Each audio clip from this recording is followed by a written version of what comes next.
Hi everyone, this is Rohan. I'm from Hindustan Times. Thank you, all Hi. of you, for taking the time out and talking to me. Hi, Rohan. I saw the film a couple of days ago. Congrats, first of all. Enjoyed the film. I thought it was a refreshing change of pace from what we get out of this country in a weird way. And I want to start with you and ask you, what were the origins of this movie in terms of when do you start writing it and what was the journey like to kind of finally start work on it? First of all, call me Anvita. Don't call me Miss That. It just suddenly I feel like a principal School principal. of a school teacher. So I actually wrote the story about a decade ago. The idea behind writing the story was because I love fairy tales, like in the true sense of the word, not the running through the daisies kind of version of fairy tales that most people consume, but the actual stories, which were cautionary tales, slightly spooky, not frightening or scary like that, but something which is engaging. You know, the kind of stories that your grandmother would tell you at night during summer holidays and all of that on, chat pe, you put your manjis down and night your grandmother tells you a story, which would have, which would just be fun. And that was the idea. I started off writing a fun fairy tale. And then of course, as it developed, it has inherent things that it wants to say, and there are certain things that I want to say about women and about society, but it's not like a message driven film. It's just a yarn, a folklore, and that's how it started. And I was just so greedy after having written it. I loved it so much that I decided that I am going to turn director to make this film, that I'm not going to give this to, because till then I was a commissioned writer. I wrote for other directors. That's when I decided that I really love this and I want to direct this. And yeah, if to add to that, so even before Clean Slate Films came into being, Karnesh Sharma read this script because he was a friend, and he read it for fun. And he loved it so much, he said that one day I will turn producer and I will produce this film. And that's what happened. He turned producer with his sister Anushka, and he gave Anushka the script to read at that point in time. And she also came on board and said, yes, we are producing this film. So that's how it happened. That was the journey of the film. You can correct me if I'm wrong. While watching the film, I was kind of reminded about of those old 50s and 60s, gothic horror movies. Was and especially Crimson Peak now, especially with the red tones and everything. Am I on the right track? Was gothic horror an influence? Uh, Mostly fairy tales and folklore and myths of India, but I am actually a big reader. So, and I read a lot of fantasy. So actually, whether it's Neil Gaiman or it's maybe S. Jane and or Stephen King, all those kind of things. So that goes more into horror, Stephen King, but more like Neil Gaiman and stories like that, which are evocative and gentle, and at the same time, there's this little spooky element to it. So those are the things that I think inspired me, or those are the kind of things that I enjoy. So that's the kind of stories that I want to tell. Mr. Bose, you're playing two characters in this film, and both of them are difficult to like, but in different ways. Now, how It's a how does masterly one understatement. how does one approach playing two rather irredeemable guys in the same film? Well, what you have to do is you have to cast a really bad human being, and then the bad human being just has to play himself. So Anvita came to me and said, "I'd like to cast you in a double role of Hmm. twins, brothers. One is a bad man. So obviously I thought that the other one is a good guy. She said one is a bad man, and the other one is a very bad man. So I was like, what is this? So I think the the the amount of hatred she has for me shows, because she's now, my career is finished after this. This is it. There's no one's going to come. I am all the villains put together in the stuff, in the roles. But seriously, I don't know whether Indrajit ever thought of himself as a bad guy. You know, until the moment Indranil. where he is pushed, Indranil is pushed. What he would like to imagine, to do what his wife has forced him to do. Till then, I think he has a pretty high opinion of himself. Responsible Hmm. son, good father, blah, blah, blah. All that stuff is there. Zamindar looks after his Yeah. people. And so I think that with many very, very complicated and devastatingly destructive men, you don't really see that, because they don't see that. And then gradually, when it comes to the crunch, you really understand how deeply, deeply insecure, complex, violent they are, sometimes to themselves, but most times to others. As far as Mahendra was concerned, I think there are many, many medical conditions you can think of to play someone like him. But after having Hmm. gone through all of them, whether it's autism, whether it is, arrested development, Anvita and I decided that he was actually, in his head, he was still 11 or 12 or 13. It's a tricky role to play, because it's very, very tricky, because you don't know how much is too much, how much is too little. And I think a lot of that Anvita must have had to deal with on the edit table, because we did many Hmm. registers of Mahendra, and the choices that she makes are the choices she wants in the film. Uh, so actually, Mahendra doesn't even have a thought process. So it wasn't difficult for me to be bad or do what he does. Under the guise of Khelo, he succumbs to a 40-year-old's lust within an 11-year-old's body, kind of thing.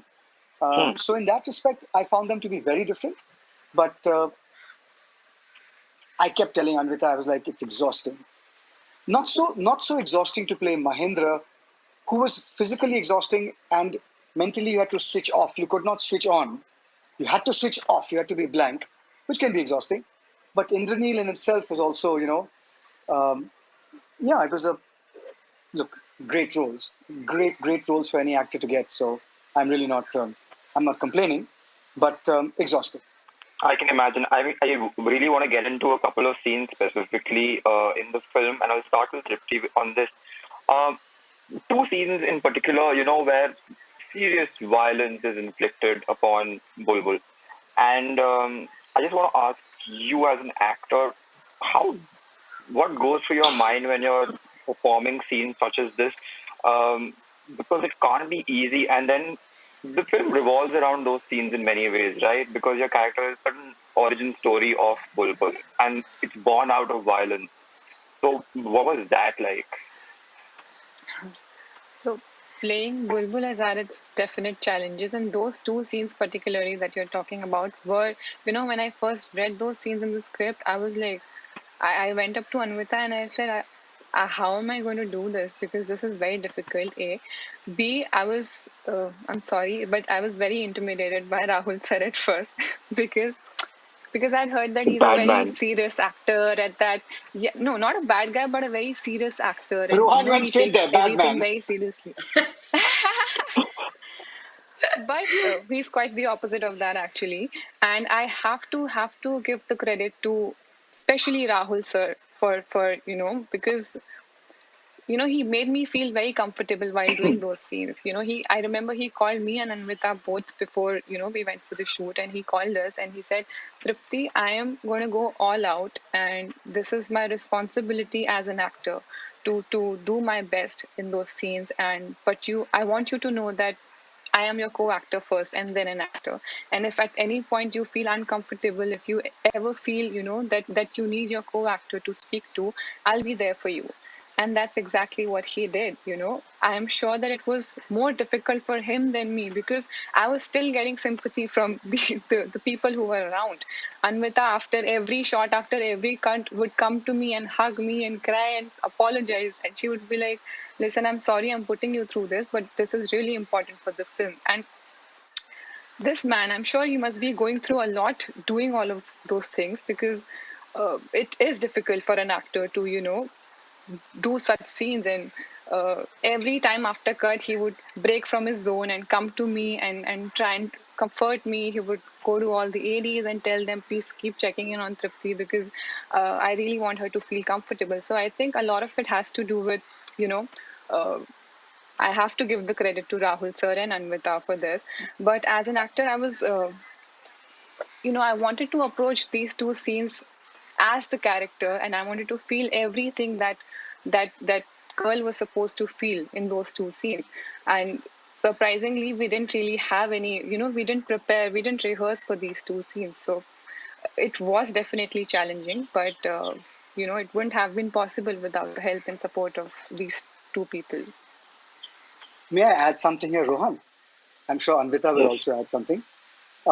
You see, when you're talking about the fact that Mahindra comes and rapes her, uh, as Hmm. an actor, you can simulate those motions and things. But if the person who's being raped, it could be a man or a woman, if the person who's being raped as an actor gets into it, it can take you to a very dark place, and it can trigger, Hmm. not I'm not for referencing Tripti on this, but it can trigger so many moments of humiliation, or if you're really feeling it, so many moments of humiliation and helplessness in your life that you might have had to do around the idea of sexual violence. So, without for a second suggesting to Tripti that she'd been through that, I was trying to just say that at any point of time, if this is, I didn't even use the word trigger, she'll remember. If this gets to a dark place, then we have safe word or whatever it is. Like just tap me and that's it. Remember that Rahul is always there, one Yeah. second away. And then physically you're lying on top of somebody for 8 hours. There are people milling around. How much ever you lock the set, after some time it can get truly mind bending for Bulbbul, for Tripti. But this is not PR because we're releasing a film. She is a brave, fearless, which is different. She's fearless as an actor. She's brave as a human being, and extremely, uh, her nobility and her courage. It's just apart. I mean, I would hang out with Tripti any time of year outside of this film because of these qualities.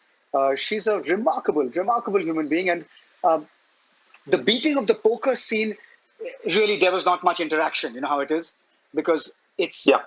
But the other one was the Mahindra scene was really, really, really tough, and I think full marks to her. Full marks to her. She was absolutely, and she didn't sacrifice her emotional pitch, her getting there, her being affected, and yet she managed to do that without. It could seriously have derailed things at that moment. Yeah, you feel it because the camera is very close to your faces, both of your faces, and you can see it in the eyes, the fear and the terror. You can see it. And Anvita, I just want to ask you about how the thought process behind shooting both these scenes. This one, the Mahendra scene, and the earlier one, which was, I thought it was, because the film is set in such a heightened reality. It's so stylized. The first scene, the poker scene, is shot very stylistically. So I wanted to ask you about both these scenes as well. Yeah. So starting, you're right. It is very stylistic when we started off. But even the style, we are trying to tell a story. It slows down because the person who is about on whom the blow is about to land, that blow takes forever to land because you go through everything watching that blow come towards you. So that was the reason why we shot it like that. And if you notice, both in the Mahinder scene and in the Indranil scene, um, after setting up what this male figure is about to do to this woman, we stayed on Tripti. So the Yeah, idea we don't was see it. that Yeah. it's not, yeah, so it stops being a stylistic choice and it becomes, it's only her and what she's going through that becomes important. It's not about what's being done to her, it is what is happening to her internally. in that moment, and so we stayed close, and both of them were so good. Rahul as Indraneel, to go to that pitch of anger and derangement, and feeling very righteous in that moment, feeling that he's the one, he looks actually in that scene, he's the one who looks hurt, like betrayed. He played it so beautifully. And what is lovely about, so it was like Tripti said, these are the two scenes that we did not, otherwise we rehearsed and blocked every scene that we've done in the film. These were the two scenes that I chose not to do a rehearsal with them. In fact, for the first time, I took them through the shot breakdown, in the sense how I'm going to shoot it. So it became very clinical in that level. And then I just spoke to them about who they are. And fortunately, we'd shot quite a bit of the film by then. Both Tripti and Rahul could sink into being Bulbbul and Indraneel, or Bulbbul and Mahinder, like this. So on that day, all that we spoke about, what is Indraneel feeling, or what is Mahinder thinking or not thinking, who is Bulbbul and where she is. And so if Tripti is so Bulbbul at that point in time, she's going to feel everything that Bulbbul would feel in a moment like that. And that's how we achieved that performance. There's something really beautiful about, for example, even the poker scene. There is something that actors can achieve anything, I feel, and especially looking at Rahul and Tripti in this film, I feel that they can take a performance anywhere. But one thing that no actor can fake is your pupils dilating. Tripti's pupils dilated in the beating scene. And the camera, doesn't lie. We are this close to her. And her pupils started dilating. That feeling of going away in her head. She's just, something in her is broken and floated away. She did it because she was Bulbbul. I think that is the magic of this. And like Tripti mentioned, Rahul was so kind, so gentle. Right. To her, to me, because it's a very disturbing thing for a woman to portray, to tell this part of the story. I was dreading it as a director and as a woman. And he made it easy for us, for both Tripti and me. So that was outstanding. Full credit goes to Rahul for that. I also want to ask all of you about your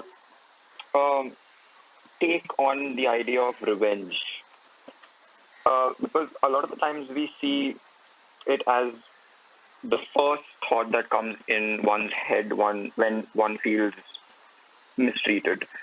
But is it the right thought? And I want to ask you guys about that. I personally don't believe in revenge. I don't believe in getting back at people, because I don't believe in hurting other people. But therefore, I do not believe in other people hurting anyone, But I do believe in justice. And how the justice is served, I think I always say the universe serves justice out. Some point in time or the other, it happens. Call it karma, call it whatever. Now, of course, when you're telling a story, you find a device to serve that justice, which seems right and just and fair. Is it lawful? No. Is it something that I would do? No. But as a story, when you want to make even the story end on a just note, you do, like you said, you make it hyper real and things like that. But yes, I do believe in justice. And just that thing of someone thinking twice before acting out on their first thought of being cruel to someone. To have a sense of that there might be repercussions to this. If I am cruel, or if I hurt a woman, there might be some day that it'll come back to me. It'll bounce back at me manyfold. I think that's what the story also tries to do in a fairy tale kind of a way, that know that there might be a time that you will pay for this.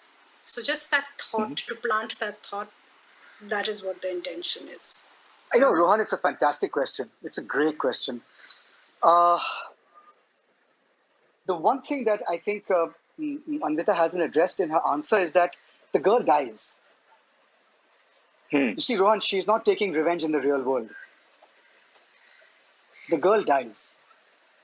And after she dies, you can imagine this could be a fable, this could be in your head, this could be something that she might have thought that she would do one day if she ever was alive again. There are so many ways you can look at it. So in that respect, it's the film is not marching out and saying, if someone does wrong to you, take a machete and slice their head off. We have to process the fact that the girl is dead. It's over. Her life is over. And then what happens is a director's what if in the realm of imagination. Personally, of course, I don't believe in revenge. I don't believe in violence. So in that respect, emotional, physical violence, none of that. It only begets more violence, and we have enough examples of it in the world right now. But the first impulse is always let me take revenge. And the second impulse should invariably is that, hang on, will this make me feel better? Or will this just continue this cycle of me feeling temporarily good and permanently shit? So I think in that respect, but I think that one vital point is the fact that the girl dies. And we have to factor that in as opposed to looking at it as a normal revenge tale, which is the morality of that is very, very murky. I understand here also it could be construed as that, but I think one has to understand that, in fact, we don't need to enter this issue right now. But the idea of a woman having to lose everything and then discovering herself and her true strengths, not necessarily in violence but other ways, is something that even Bandit Queen explored. It's a. I'm looking forward to the day when a woman doesn't have to lose everything and yet can be, can set the screen on fire. And vice versa, often we see women having to go through terrible, terrible things for the men to evolve in the story. I'm talking specifically about literature and films and stuff. So it basically, they're all tragic creatures. They all think they are right. In their world, in the way the society is, this is how they've been brought up. This is how they're conditioned to behave. So everyone becomes a tragic character. And they all act out according to their own idea of how they are supposed to behave. And in doing so, they create this force they can't control. In doing so, they create a demon. What is in common, this thing, Chudel is a demon, right? So they created her. It's not like she is a demon. Their actions led to that, and therefore they pay for it by, it's like Frankenstein's monster. He created it. So it is that. Thank you guys. All the best for the movie. Thank you. Bye. Thank you, Rohan. Thanks. Bye. क्या हो गया ये?